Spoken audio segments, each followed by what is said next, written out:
Quelles sont les perspectives d'évolution dans les Balkans? Dans un précédent numéro, je vous ai parlé du Kosovo, de la Bosnie, de la Macédoine et de leur instabilité.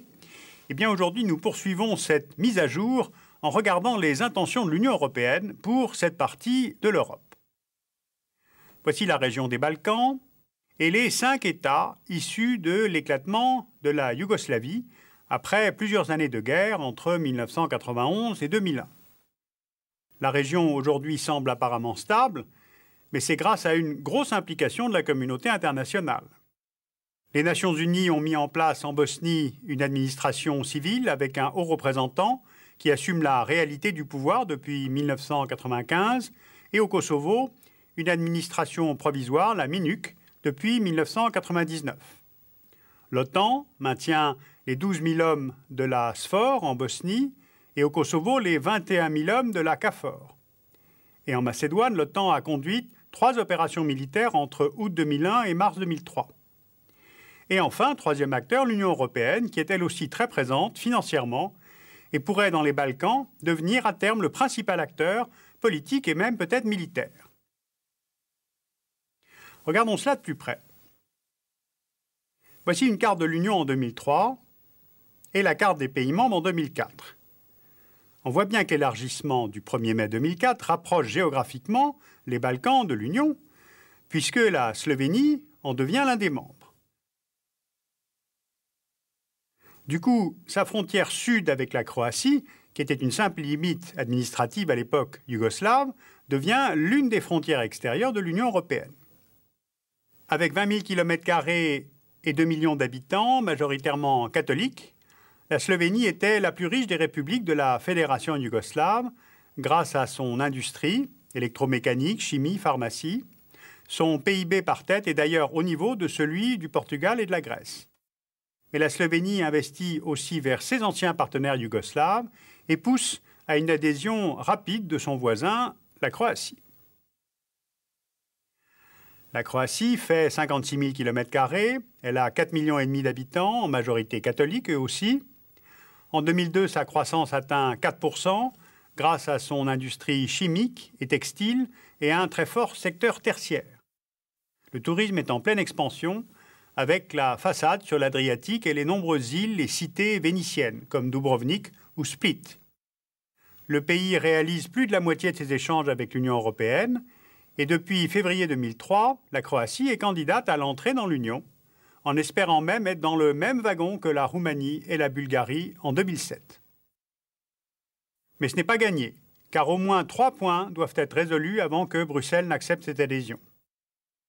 Premièrement, la dette publique et le déficit commercial sont en augmentation, le chômage est à plus de 20% de la population. Deuxièmement, le retour de la minorité serbe de Krajina, expulsée de Croatie, est loin d'être achevé.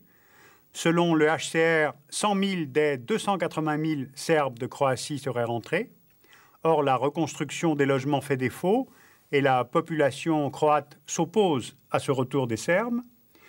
Et puis, troisièmement, l'équilibre politique du pays est toujours fragile. Le pays a peut-être tourné la page du nationalisme à la mort du président Franjo Tudjman en 1999, mais le tribunal pénal international pour l'ex-Yougoslavie se plaint du manque de coopération de la Croatie pour la livraison de criminels de guerre, notamment Ante Gotovina. Reprenons une carte générale de l'Union européenne. On a donc une Slovénie qui entre, une Croatie qui devrait suivre, et ensuite il y a comme un trou. La carte montre bien une Grèce comme isolée, en tout cas par le manque de continuité territoriale au sein de l'Union. C'est d'ailleurs exactement l'expression de Chris Patten, le commissaire européen aux relations extérieures. Je cite, « La carte de l'Union européenne ne sera pas achevée tant que les pays balkaniques n'y seront pas inclus. » Car l'élargissement risque de marginaliser encore davantage l'Europe du Sud-Est, de la couper de la Hongrie et Slovénie en dressant une sorte de rideau, d'argent cette fois, entre Européens riches et Européens pauvres. C'est certainement ce qui a encouragé la Slovénie et la Croatie à sortir des Balkans, puisque ces pays se sentent plutôt centre-européens, mais c'est aussi ce qui a décidé Bruxelles en 2003 à accélérer le processus de stabilisation des Balkans en mettant en place des partenariats d'intégration européens. La carte montre bien qu'une entrée de la Croatie placera la Bosnie juste aux frontières de l'Union, et cela exige évidemment une implication plus forte de l'Union européenne pour stabiliser cet État fragile. Parce que vu de Berlin ou de Paris, les Balkans sont à la périphérie, mais vu de Rome ou d'Athènes, ce sont des voisins immédiats. Donc Rome est pour la poursuite de l'élargissement européen vers les Balkans, car au fond, plus de stabilité et de richesse apportée par l'Union implique moins d'immigration illégale des Balkans vers l'Italie. Et puis du côté d'Athènes, le pourcentage des investissements grecs est désormais supérieur dans les pays des Balkans que dans les pays de l'Union. C'est surtout vrai pour la Macédoine et la Serbie. Un accord de coopération économique a d'ailleurs été signé entre Belgrade et Athènes pour les transports aériens et routiers, avec notamment la restauration de la route Salonique-Belgrade via Skopje. Maintenant, les questions militaires.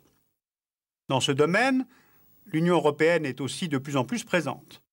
En Bosnie-Herzégovine, elle a pris le relais des Nations unies pour la mission qui encadre la police bosniaque. En Macédoine, l'Union a remplacé depuis mars 2003 l'OTAN, qui était engagée comme force de maintien de la paix après les affrontements entre Albanais et Macédoniens. L'opération comprend 350 hommes, elle est placée sous commandement français et elle fait appel aux moyens de l'OTAN, comme cela est désormais possible grâce aux arrangements entre l'Union et l'OTAN. La Macédoine est donc la première opération militaire pour l'Union, dans le cadre de sa politique étrangère de sécurité et de défense. C'est donc un test de ses capacités militaires et un bon déroulement lui permettra de prendre la relève de la SFOR en Bosnie à la mi-2004. Alors que retenir de tout cela ?